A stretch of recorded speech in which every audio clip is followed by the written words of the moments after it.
Good morning, and thank you so much for joining us here on this Wednesday, January 14th. Welcome into our Right Now studios. I'm Chris Gros.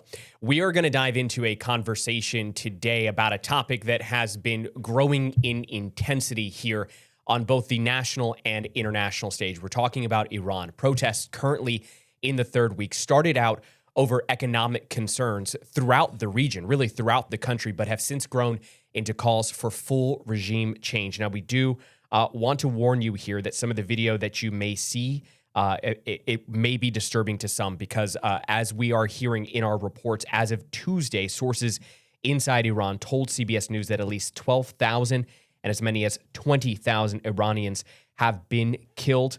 Again, CBS News reporting that, cannot independently verify that number, but that is something that is currently on the tops of minds of so many watching this unfold from around the world and also here at home. And as you may know, if you're a loyal viewer here to CBS 8, we have a number of stories that we've done in the community here.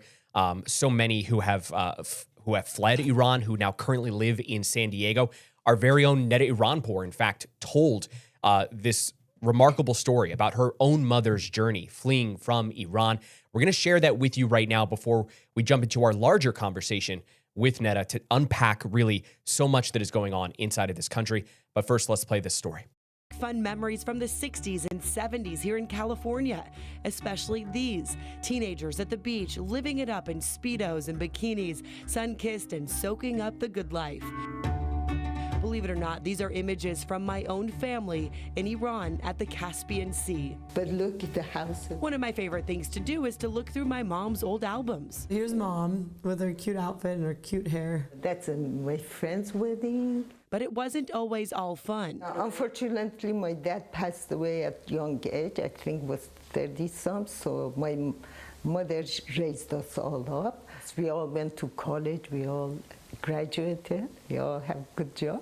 And there was always a huge emphasis on education. I was well educated. I had a good job in technology. My mom excelled so much in school that in this picture, the Prime Minister of Iran, several dignitaries, her classmates, and her female principal are all commending her on her calculus. But that's you at the front of the class. When she was just 17. Were you nervous? Not as much as today. A shy woman with stories I'm so proud to share. We lived normal. You lived a fun life, full of fashion. Do you still have that dress? No. Unfortunately, she didn't get to keep much from those days. When she fled Iran during the 1979 revolution, she thought it would be temporary. But when you left, you really thought you could go back one day? Yes. I packed a suitcase and temporarily decided to leave. She was newly married to my dad, Parviz Iranpour. They had their wedding, and then seemingly overnight, freedom was completely stripped away under the government takeover by the Islamic Republic. I wasn't born too long after that. My parents actually spent the first few years raising me and my brother in Spain. Unfortunately, after a while, we didn't see hope going back with this vicious regime. So we decided to come to U.S. and started new life. I made khoresh lubia, vegetarian. She has called the U.S. home for nearly 4 decades now, making sure Iranian traditions are not forgotten.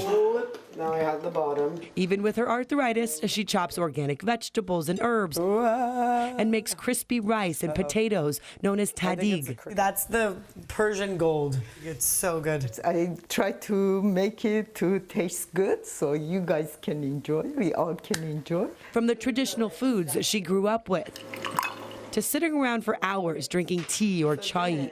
I'm really proud of you. Thank you, Mom. I'm proud of you too. My mom makes sure Iranian culture is ingrained in us. Even my little one, Roya, is learning Farsi and reads books from Iran thanks to our family.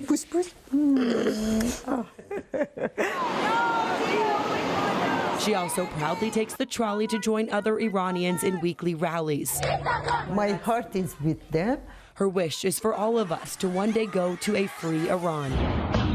I hope these brave people in Iran will be able to reclaim the country after 43 years, they really deserve a peaceful, happy, free life. One we get to enjoy here, a life she worked so hard for, a life she never takes for granted. The hardest interview I've ever done because it's my mom. I love you, Mom. I love you. All right, when we get back here, we are going to take a quick break, but when we get back, we are going to have Neda here in studio to dive even deeper into, again, this subject, the history of what we're looking at. How did we get to a place where we are right now? And then her own personal connection to, again, Iran and the Iranians who are here watching this from afar, wondering what will happen next. We're going to take that quick break right now. All right, welcome back, everyone, into our Right Now studios. And as you can see, we have a very special guest here, Neda Iranpour, our morning anchor. And Neda, thank you so much for being here. It feels kind of weird to be having this conversation so formally, but I think it's important because this is a very important topic here. It's one that we've talked about off camera. Right. You obviously very proud of your Iranian heritage.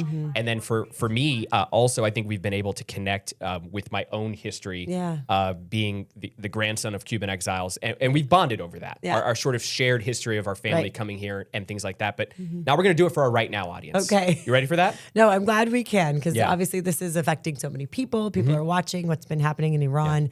And, you know, I'm happy to share our family story. A lot is going on right now.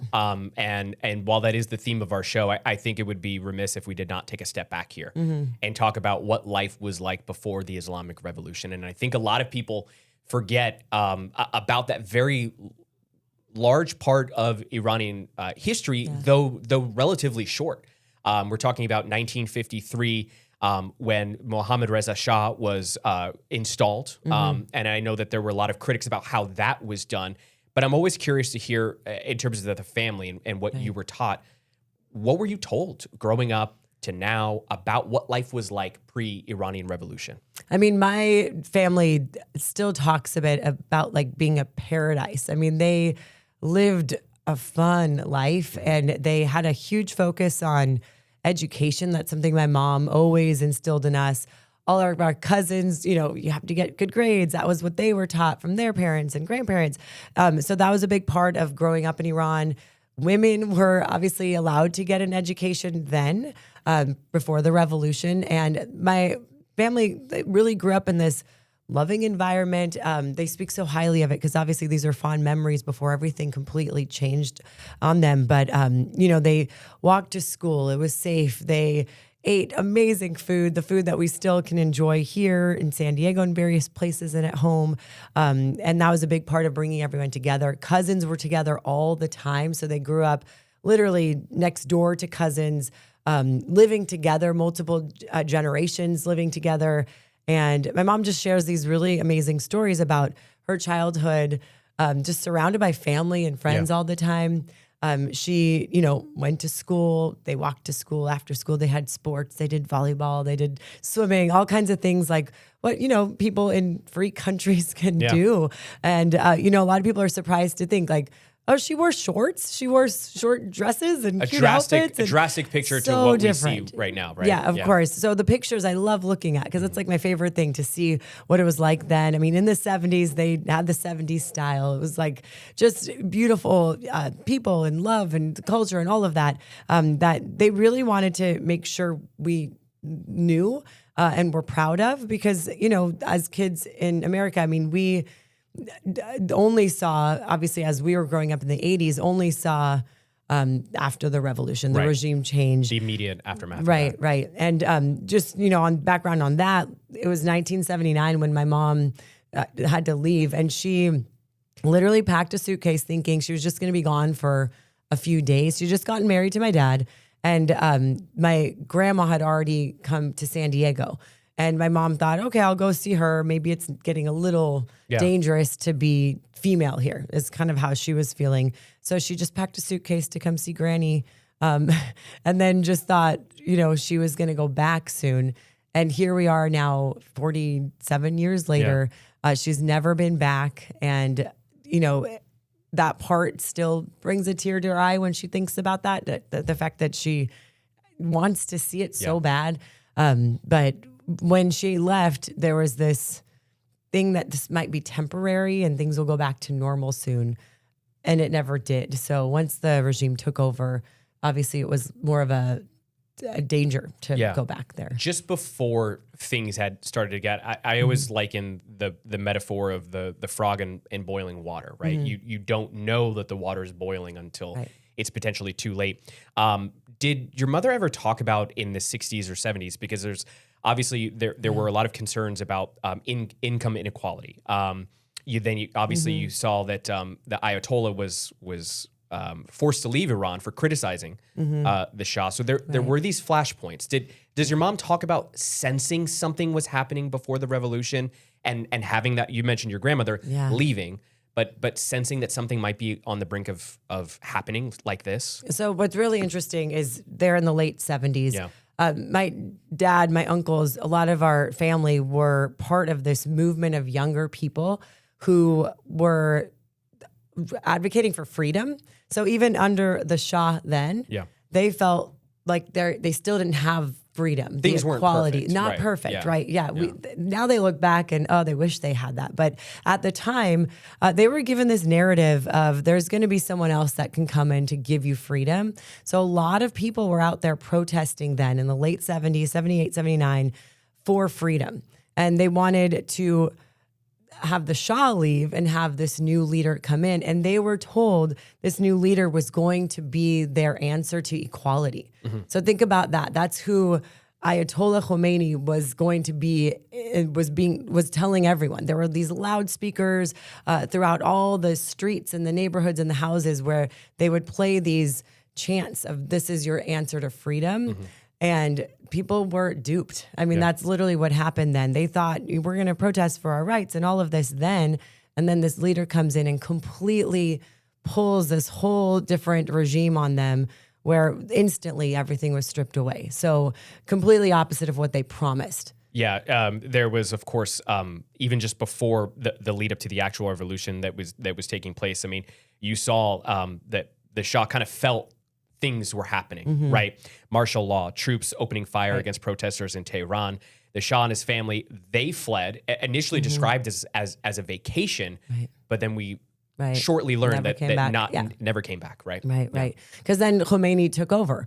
And, that power that Ayatollah Khomeini had at the time, really, the fact that he was able to do so much to Iran so quickly, I don't understand how that was possible, but that's what this regime was capable of. He had a huge following then, because at some point, towards the last end of that decade, he was telling people like, I am your answer to everything you wish for.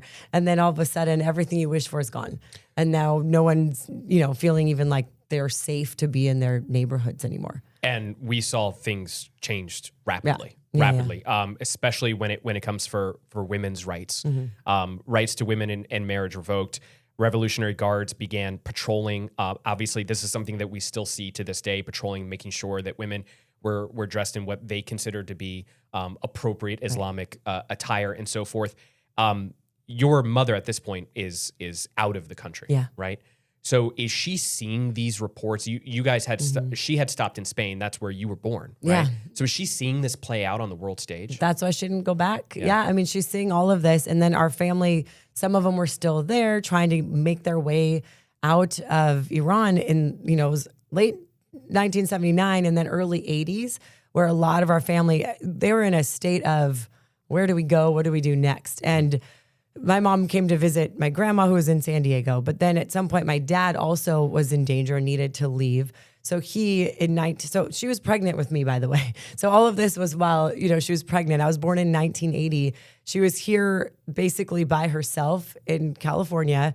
And my dad was still trying to leave Iran, eventually got to Europe, to Switzerland, excuse me. And so that's where they ended up meeting me for the first time. So she had me here and then flew to Europe to meet my dad so he could meet me for the first time. And then at that point, they were trying to figure out where they could both work make money. So they now have to raise a family in a completely, foreign land to them. So my uncle thankfully had opened up a school. He also had just left Iran, opened up a school where all of our relatives were able to teach school there. So my dad taught accounting, my mom taught computer science. I mean, they all had their, college degrees from various places around the world. And then they were able to teach at his school, thankfully. And that was in the south of Spain. So for 2 years, when I was a baby, I was learning Spanish and Farsi. That was first. And then they saved enough money. It was always the American dream was what they were, hoping for. And that's what they were saving for. So eventually by the time I was 2, they moved back here to California and LA. Grandma was here in San Diego, and that's where we established roots. I mean, my family moved to this apartment complex in Tarzana in LA. All of our cousins moved to that same apartment complex because that's what they knew. Yeah, multi-generational. Yes. And we were like neighbors with our cousins, and that's, how we grew up basically together. Because you kind of need that. You're in this, for our parents, especially in this land that they've never been to before. She'd been to Indiana before where she was going to school for a bit. But, learning all about traffic in LA before the internet, trying to get jobs. Yeah. She thankfully got a great job at IBM. My dad was an accountant with my uncle. They eventually started a business for accounting in LA. And a lot of families share this story that Iranians that we know now. And that's what I was just going to kind of fast forward to is that story. It's always going to be your unique family story, but it is still very similar to many Iranians who fled post-Iranian revolution and who may even still throughout the years may be leaving. One of the things that I wanted to ask you was your family involved with any other people who were fleeing in the 80s, the 90s, or did you know anybody who had to flee the regime after being in it for a couple of years or decades, maybe even? Our family got out of there really quickly. And just to explain, our family's Zoroastrian.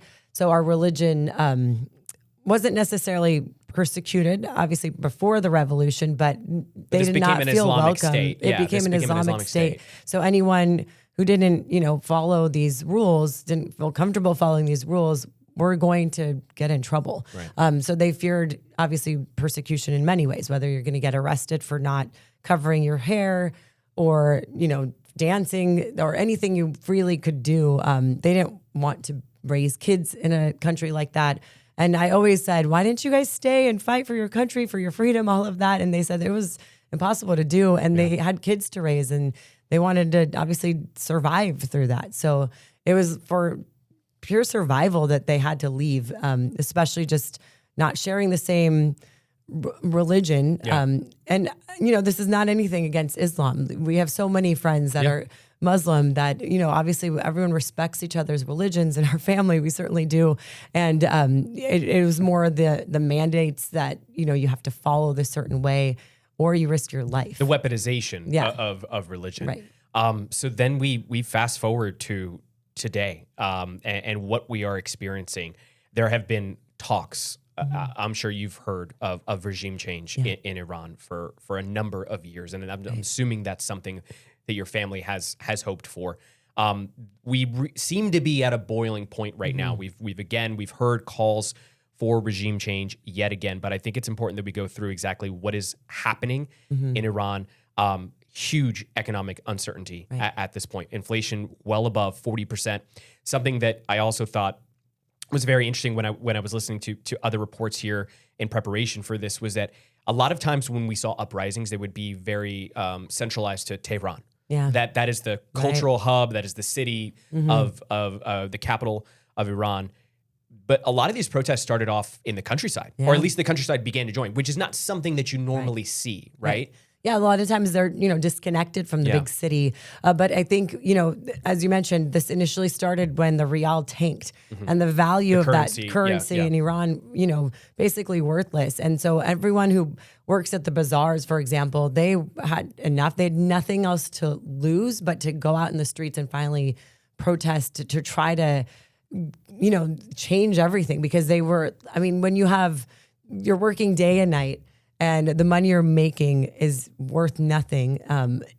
it left them at this desperate point.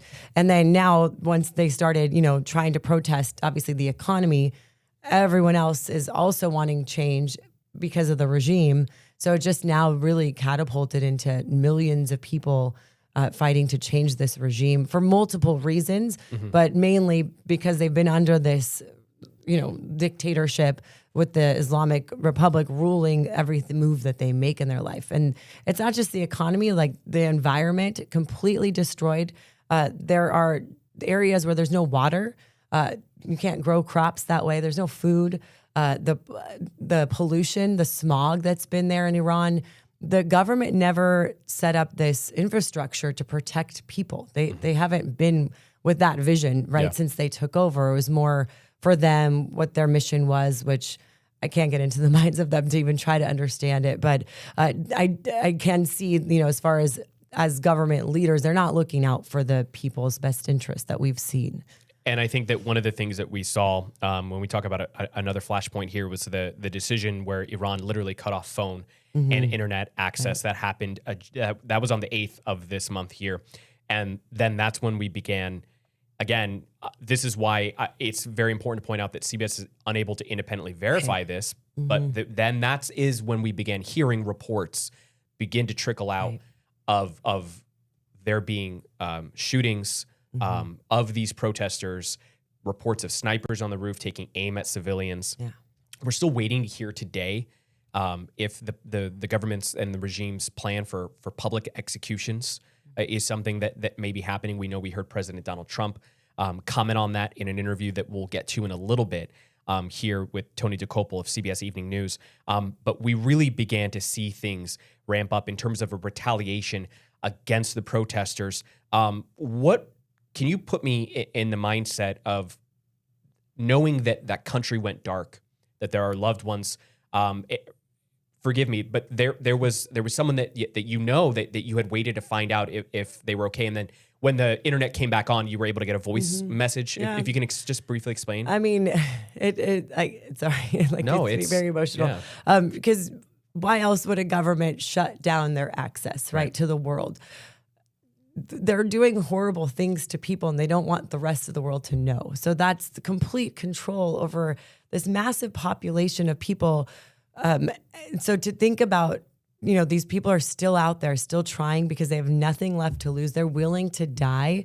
They know that death is part of all of this. They know that if you're going to go out there and protest, you can get killed by this government, and they're doing it anyway. So think about that.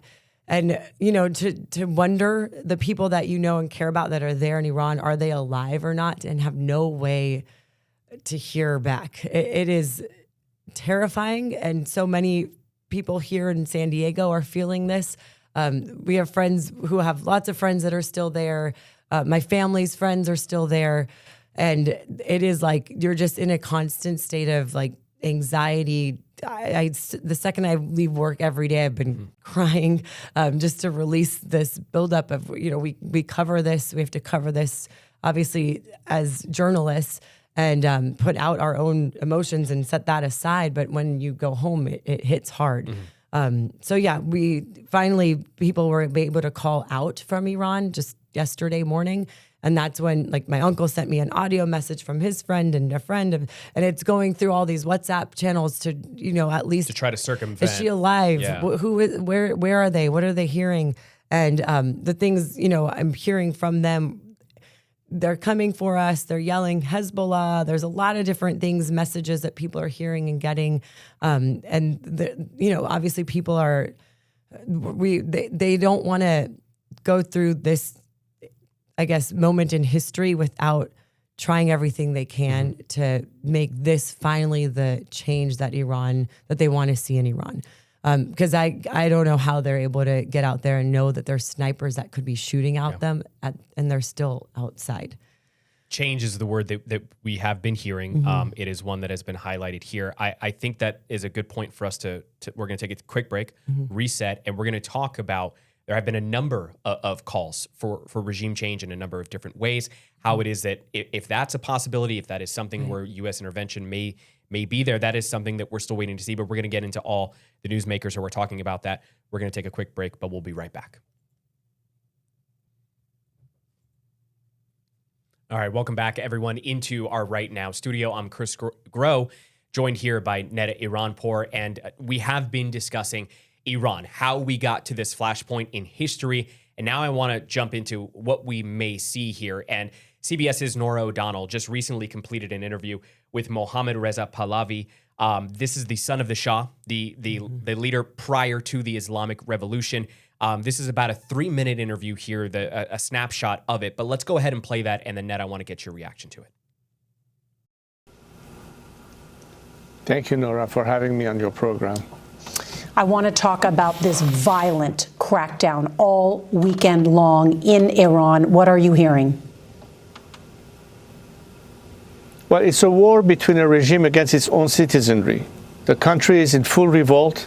And unlike preceding uprising that Iran has witnessed in recent years, this time people are on the streets to put a final end to this regime. They demand a change of regime. They want to take this regime down. They are bravely confronting, unarmed, a regime that has used brutality in complete darkness that was imposed by cutting off communication, as you stated, internet. They are using military equipment from armored tanks to AK-47 to shoot demonstrators to death. It's a massacre that the regime is, as a last gasp effort, trying to use to intimidate people because of being very thin in their troops, as a last gasp effort. But Iranians are resilient despite what the regime is trying to do.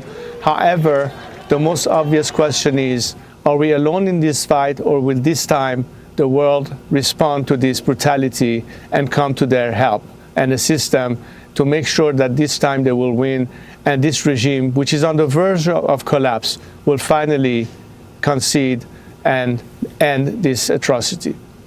Well, the Iranian people appear to be listening to your calls for these protests. How are you communicating with people inside Iran, given that there has been this total blackout? As of now, nearly 3 days ago, when the internet blackout occurred, obviously communication to Iran has been limited to satellite broadcast. My recent messages in the last 48 hours has been carried out by an outlet called Iran International, which broadcasts messages into Iran. Before that, it was, of course, the use of social media platforms such as Instagram or Telegram, which, of course, now is impossible for people to have access to. Some people have limited access via Starlink. The regime is using military jamming to also try to disturb Starlink from operating in Iran. Further than that, the regime is now basically walking into people's homes, trying to confiscate even their satellite dishes. They're trying to do anything possible to cut off our compatriots from the outside world. So this is really what we are faced with in terms of challenge. Nevertheless, the people are resilient. As you said, they are responding to my call. At their ask, I've stepped in to lead this period of transition and, of course, the combat in which we are right now. I have called on Iranian key sectors in the oil and gas industry, in the transportation industry, to join with the people and go on strikes. We are trying to, beyond controlling the major arteries and streets of major cities, providing them with certain goals to achieve and try to neutralize the regime's propaganda capability, which of course has to do with some aspects that deals with internet access or for their own media broadcasts within Iran. We're trying to do what we can as unarmed civilians against this brutal regime. Yeah, I mean, right now with Reza Pahlavi speaking to Nora O'Donnell there, he's the person, people are chanting his name through the streets in front of the regime and the guard and all of that. So a lot of people want to, they say, dictatorship, to end the dictatorship, and they want Pahlavi. So he's the name that many people are now counting on to take over if there's a transition to a new leader. And it's a name that's familiar, right, from before, when times were better, back when people have these fond memories of Iran. He was a kid then. I mean, there are family photos before the regime change that showed, the Shah with Reza Pahlavi as the child, and they, left. And obviously he's never been the leader. His father was. And that name, I think, just because of the fondness of the times before change, has now really stood out to so many people as being their hope. Yeah. And, a few days ago during these protests, during the cries for economic change and regime change, Pahlavi then called on for more people to get out there and protest. And they listened in forces. I mean, part of the reason why these protests are so big now would be because he told them to get out there and do this. And obviously we know now the regime clearly, fighting back against all these protesters with all the violence, which they threatened to do. We've seen them do in the past with the Masa Amini protests. I mean, people are really knowing that they could die getting out there and doing what they're doing, and but it's worth it to them, obviously. And they do hope that Pahlavi is their answer to something, drastically shifting in the life that they know of Iran. And a lot of analysts and those who have been following the subject closely know that it's likely that any type of regime change will not come without some sort of foreign influence. We know that the U.S. has tried a number of different tactics. We know that just recently, President Trump announced a 25% tariff on all countries that do business with Iran. So again, not directly taking aim at Iran, but attempting to further, and there are already a number of sanctions on Iran that have been levied by the Trump administration from their first term, and then now continuing that here in the second term. President Trump recently sat down with Tony Dokoupil, CBS Evening News. I also want to play this because many have been wondering, especially considering the actions that were taken in Venezuela, if we could potentially see the U.S. take actions here. President Trump has been very active on this subject. Let's take a listen to what he told Tony just yesterday. Americans woke up this morning and they saw that you said help is on the way. Yeah. What do you mean by that? Well, there's a lot of help on the way and in different forms, including economic help from our standpoint, and not going to help Iran very much. And, we put Iran out of business with their nuclear capacity, and now, depending on what's actually happening, nobody's been able to give us accurate numbers about how many people they've killed. Well, on that point, but it looks Mr. like President, it could be a pretty substantial number, and that's going to be a lot of problems for them. a lot of problems. On that point, you did say the U.S. would get involved if Iran started killing protesters. They have, by the many thousands, according to reports. Well, we'll see what that is. I've heard two numbers, but we'll see what that is. Well, now we're hearing that they're going to start hanging protesters tomorrow. So it comes back to the question, have they crossed your red line, or has the line moved? I haven't heard about the hanging. If they hang them, you're going to see some things that I don't know what where you come from and what your thought process is, but you'll perhaps be very happy. What do you mean by that? We will take very strong action. If they do such a thing, we will take very strong action. And this strong action you're talking about, what's the end game? The end game is to win. I like winning. How do you define that in Iran? Well, let's define it in Venezuela. Let's define it with al-Baghdadi. He was wiped out. Let's define it with Soleimani. And let's define it in Iran, where he wiped out their Iran nuclear threat in a period of about 15 minutes once the B-2s got there. And that was a complete obliteration, as it turns out, which is what I said initially. Then some questioned it, and they said, Trump was right. So we've been right about everything. We don't want to see what's happening in Iran happen. And, if they want to have protests, that's one thing. When they start killing thousands of people, and now you're telling me about hanging, we'll see how that works out for them. It's not going to work out good. Now, Neda, we went into today wondering again what exactly would play out. We heard reports of expedited court hearings, with the end result being obviously death, execution, public hangings, and so forth. I do want to go back to President Trump's comments, because while you hear them, and I assume you hear, wow, this might be in recent years one of the strongest things a president has said in terms of a thinly veiled threat really to Iran, mentioning Venezuela, mentioning previous strikes against Iran, while also, though, not committing to military action of sort, whether that be airstrikes, any type of bombing campaign, boots on the ground, etc. But you do hear that and have to think we may be on the precipice of something. I don't want to sort of again forecast what we don't know, but that is sort of what everyone is now watching out for. Can you remember a point in time, or if you've asked your mother a point in time where you have felt that we may be in a situation as close to this of a sort of, again, a boiling point? I mean, no. Yeah. This is very much unprecedented in so many ways, right? And what I'm hearing a lot right now from Iranians here and all over, that are watching what's going on is that they hope the help is on the way.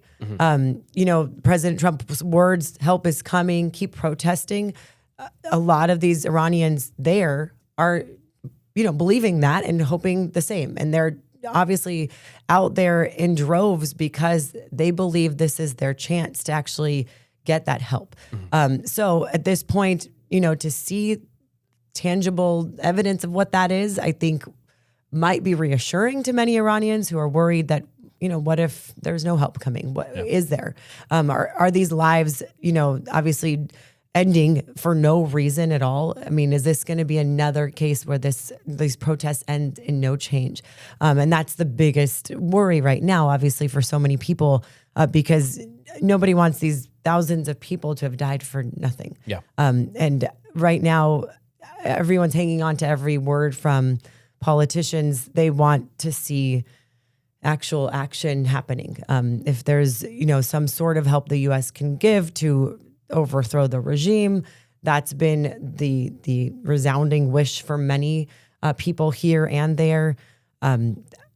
So that's to be determined, right? We don't know what goes on behind closed doors with government leaders and who, the president might be talking to, or whether or not the U.S. military will get involved. I mean, the capability is there. But at this point, there's a lot of worry that is everyone in Iran counting on that wholeheartedly and, involved in these protests day after day after day, because that's what they're waiting for.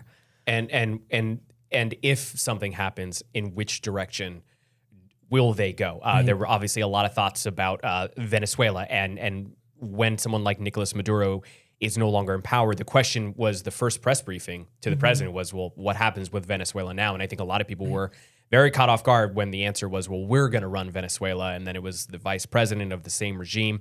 You had Machado, the resistance leader, who was, again, probably wondering if they were going to be installed or if there would be an election. And so I think when you talk about regime change, as Americans back here in the country, they are wondering exactly what that may look like. And I know that Iranians who live here in America and Iranian Americans may also be wondering the same thing. And on that note, I mean, a lot of Iranians here want Iranians to have a say, right? So for so long in history, we've seen, Western influence. Other influence, yes, other leaders getting involved, because Iran is an oil-rich country. There's money.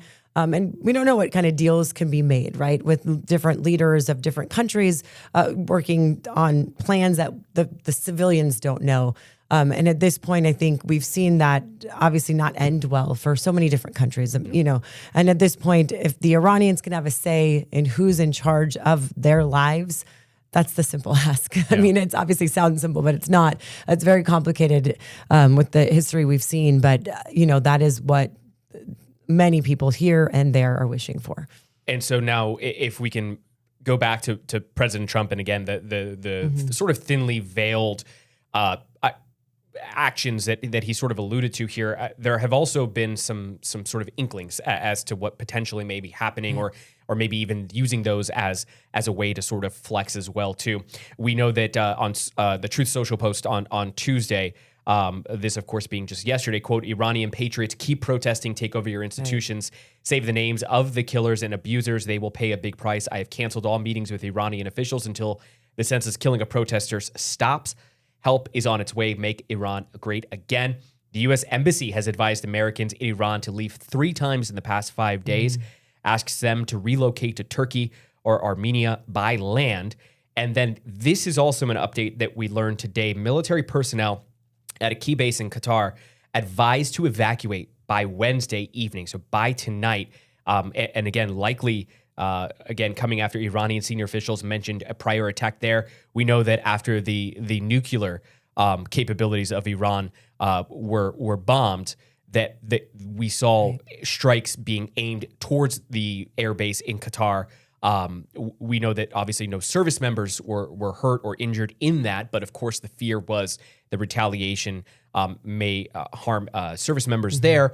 But many are wondering if this could be a preemptive move, because there could be some sort of a response, that this is simply getting them out before they do something, et cetera. Obviously, we are not military advisors to the president. Right. The president is going to keep all of these cards close to the vest. But you see these things happening, Yeah. and I have to think that the possibilities begin to play through your mind. Yeah, I mean, right now, will the Israelis get involved? That's another major question. Key ally there 'Cause, in the region. We've also seen that happen not too long ago when Iran was firing ballistic missiles back at Israel after they were attacked, and it didn't go far. I mean, the Iron Dome was able to protect, and so it shows weakness in the Iranian government, in the military and their guard, and so at this point, what are they doing to try to prove strength? I think is what we are seeing happening now in the streets. Right, they're trying to show that they are in charge, and there's a lot of that. Unfortunately, putting people's lives obviously in the middle of all of this. But it's too hard to even fathom what the right answer is at this point when we don't know what these government leaders are discussing or planning, a lot of this military movements and things like that. We just have to watch and see. And that's what makes everything so stressful and really hard, because in the end, we don't want any more deaths, and we've seen way too many already. And Iran, obviously, not just, going quietly into the night here. Top officials, including Iran's president, foreign minister, participate in pro-regime rallies that we have seen. And those images and videos have been released here. This happening in Tehran. The foreign minister quoted as saying, quote, "Iranian people should remain strong and present. Their presence encourages us." The president called anti-government demonstrations, quote, "foreign-backed riots." Iran has said that they are ready to negotiate with the U.S. Obviously, you heard President Trump saying that they are going to call off any type of conversations or communications with Iranian officials, but that official channels remain open. So they're sort of, again, while saying that they believe that this is foreign-backed and this is foreign cause, they are also still holding out one hand saying, but we are willing to negotiate. We're willing to likely do what they believe they can to try to stay in power. Tehran, though, has rejected White House demands to end uranium enrichment and accept limits on its missile program. That has been a constant back and forth between previous administrations here in the U.S. and Iran. Obviously, the Obama era Iran nuclear deal, which obviously ended once President Trump came in. But there has always been this back and forth about what Iran would do with nuclear capabilities and the constant kind of going back for it. But I have to imagine that it's hard to see the images of those pro-Iran regime protests, sort of counter-protests, and they are going to happen. That is sort of how state-run media works. Right. That is how state-run government. I was going to say, from just knowing family members who've been to Iran and have seen these protests, it is for show. There's only a limited street where everyone's crowded in, and they're basically told they have to walk this way. So a lot of what you see on the state-run TV there is basically to try to show they have this huge following and the people of Iran back us, but we are now seeing from the images from people's cell phones what's really going on, and they're so brave to share what's really happening. And these are a lot of young people, teenagers, early 20s that are out there. At this point, they've only known this regime, but they see the outside world and they see what freedom really looks like from social media, and now they're using that to try to at least show what their true life is. And I think it's also telling to see that they are protesting these protests, calling them foreign-backed riots, but when then at the same time holding out that hand saying, but if those foreign powers wish to negotiate, we are willing to negotiate. And I think that might be telling, and maybe even a little bit more vulnerable than we've seen this regime be in the past. The protests have also been here in San Diego. I want to get to, I know we have just a limited amount of time here, just about 8 minutes here, but we have Steve Price did a story here on protests that we've seen here locally. Want to go ahead and play that, and then we'll get your reaction. Iran's government continues to shut down that country's internet. The blackout making it difficult for San Diegans to contact loved ones, find out if they're okay or even still alive. The fear the government is using these blackouts to massacre protesters in the streets. The death toll overnight went from hundreds to thousands, maybe tens of thousands. Nobody's been able to give me an accurate number. Even President Trump has no idea. They're genocidal. They don't care about anything. Kamran Amin Taheri, a San Diegan who was born in Iran, says despite the government opening fire on protesters with military-grade weapons, people there are not giving up the fight for freedom, and he couldn't be prouder. You see brave young people who don't care if they die or not. They go there. They are the voice of us. They're the voice of Iran. It started last month as an economic protest, but quickly escalated over frustration with skyrocketing food prices, the continued suppression of women, and high unemployment. You're really starting these people, seeing these young Iranians, these bright Iranians, coming to a point of desperation and breaking point where they're no longer going to put up with it. They know that nothing better is coming unless they start it themselves. Bear Borhani is thankful President Trump is monitoring the situation in Iran, but hopes he uses diplomatic isolation, including tariffs against countries doing business with Iran, over direct intervention, which he thinks could lead to a lot more bloodshed. The regime has used that as a way to reframe these people-led uprisings as a foreign attack, and they use that to further justify their repression, their massacres. As for what San Diegans can do, local Iranians say attending rallies like this one last weekend in Claremont is helpful to show those fighting in Iran that many Americans support their ultimate goal. We want Khamenei to know that this generation will take him out for good. Steve Price, CBS 8. Driving around during that time and seeing the Iranian flags flying from vehicles. But look at this. Vehicles. Yes, and then now you were seeing these are flags of many a countries multiple here. flags showing support from different countries. And I do want to point out for those who are not familiar, that flag that you see, the green, white, red, it has the sun and the lion. And that is the original Iranian flag before the Islamic Republic regime. Mm-hmm. So that's important to know. All these protesters are carrying that because they want to go back to a non-religious government where that symbol to them shows the freedom, the bravery of the Iranian people. It means a lot to see that flag all over our community. And we're still working to kind of tidy down a date, time, et cetera. But it is very likely, I think we can say that we are going to be seeing something this weekend, Saturday, Sunday. And there are even individuals who... If you're not familiar, Balboa Market is right there. Mm-hmm. There's a restaurant right there as well, Persian restaurant, Iranian restaurant. Right? Yeah. So they gather right in front of that. And we're seeing that in LA and then here in Claremont and around the world. I mean, to see these giant protests in London, Paris, really, I think hopefully will give strength to Iranians to know that there's a community of support. Yeah. They're not the only ones out there trying to fight for their human rights. This has been a very, very heavy conversation. This is a very serious topic.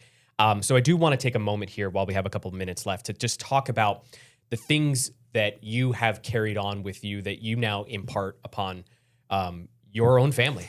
Yeah. You have been very obviously influenced by your upbringing. And what's it like now to maybe see your children? You've been teaching them both Farsi, right? Try. Yeah, you try, right? As we all do. Right. And what does that mean to you to see that legacy continue? When I was a kid, it was almost like, why do I have to speak in Farsi? Yeah. Why do I have to go to a Farsi class?